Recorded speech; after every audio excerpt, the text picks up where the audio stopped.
Ilianza kama hadithi ya kawaida, kijiji kikiwa kimetulia kwenye mwinuko wa mlima Migomba, pembezoni mwa msitu mnene wa mianzi. Msimu wa mvua ulipowadia, giza lilitanda mapema, mawingu yaligubika anga na milio ya vyura ilichanganyika na kelele za upepo uliozungusha maboma ya udongo. Ndipo nyoka wa kwanza alipoonekana, mkubwa, mwenye ngozi nyeusi iliyomeremeta kama mkaa, macho mekundu kama makaa ya moto. Wanakijiji walijua kuna jambo si la kawaida.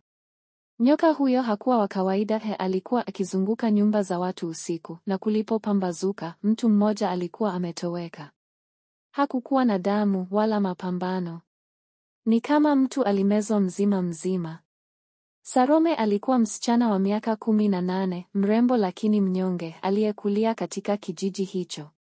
Wazazi wake walifariki miaka 5 nyuma katika hali ya kutatanisha.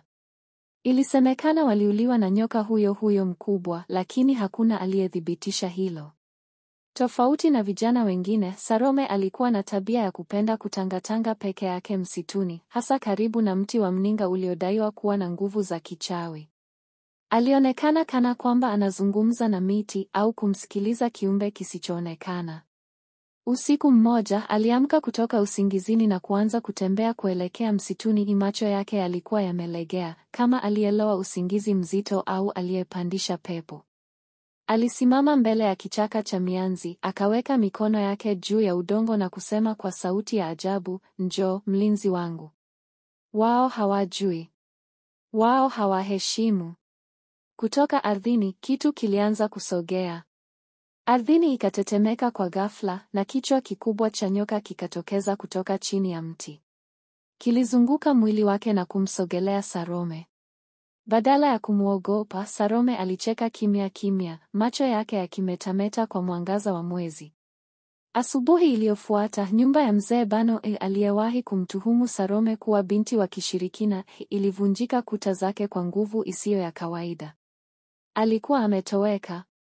Jirani aliyejaribu kumsaidia aliona mkia wa nyoka mkubwa ukitambaa juu ya dari, kisha ukazama ardhini kama moshi mzito wa moshi wa uganga. Watu wakaanza kuamini kuwa Salome ana uhusiano na nyoka huyo. Lakini hakuna aliyethubutu kumkabili, kwa kuwa kila aliyejaribu, hata kwa maneno, alipata maafa ya ajabu usiku huo huo. Wazee wa kijiji walikusanyika. Wengine walitaka kumuua Salome kwa imani kuwa ni mchawi. Lakini mzee Mwinuka, mtabiri mkongwe, alisema Salome hakuwa hivi kabla.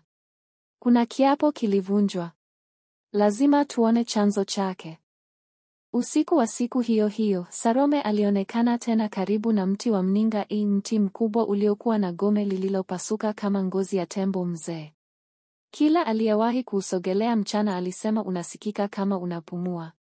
Lakini kwa Salome huo ndio ulikuwa mti wa faraja.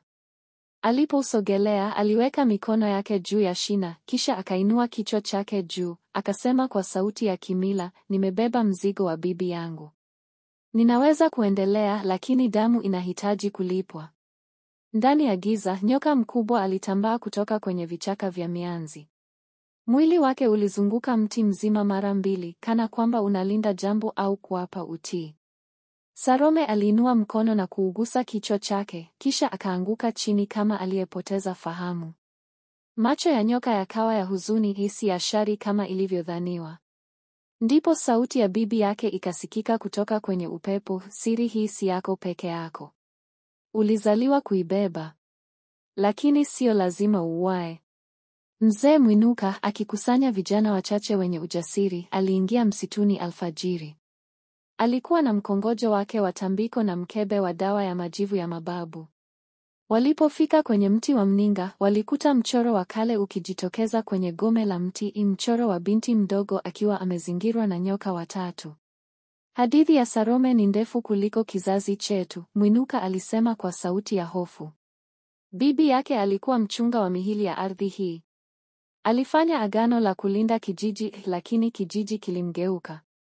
Ndiyo maana damu ya ukoo wake ililaaniwa. Mzao wake mmoja angezaliwa akiwa na nguvu za kurudisha usawa au kuharibu yote. Baada ya siku 3 za kimya, Salome alijitokeza hadharani mbele ya wanakijiji wote. Aliandamana na nyoka wake mkubwa ambaye sasa alionekana dhaifu, kana kwamba anakufa. Alikuwa hajameza mtu kwa siku 2. Alipofika katikati ya kijiji, Salome alisema kwa sauti ya kina, sikuchagua huu mzigo. Lakini niliambiwa mkiendelea kumsahau bibi yangu, mtaanza kulipia.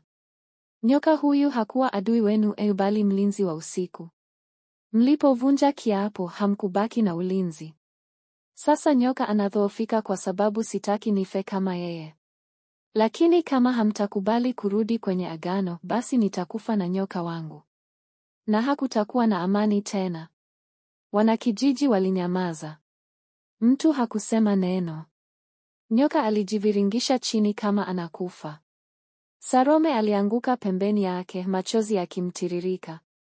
Usiku uliofuata, mvua ilianza kunyesha isivyo kawaida. Upepo ulilia kwa sauti ya vilio na ardhi ilianza kutetemeka polepole. Kijiji kilizimika, kila nyumba iliwaka mshumaa mmoja wa mwisho, kana kwamba ilikuwa ibada ya kimya. Wazee wakuu 7 wa kijiji walikaa chini ya mti wa mkuyu, wakiwa na bakuli la damu ya kuku na vikapu 2 vya nafaka, ishara ya tambiko la kurudisha mkataba wa kale. Lakini tambiko halingeanza bila Salome.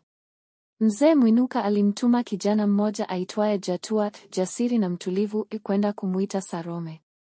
Jatua alipomkuta Salome akiwa amekaa karibu na mwili wa nyoka wake, aliona jambo la ajabu. Nyoka alikuwa akilia.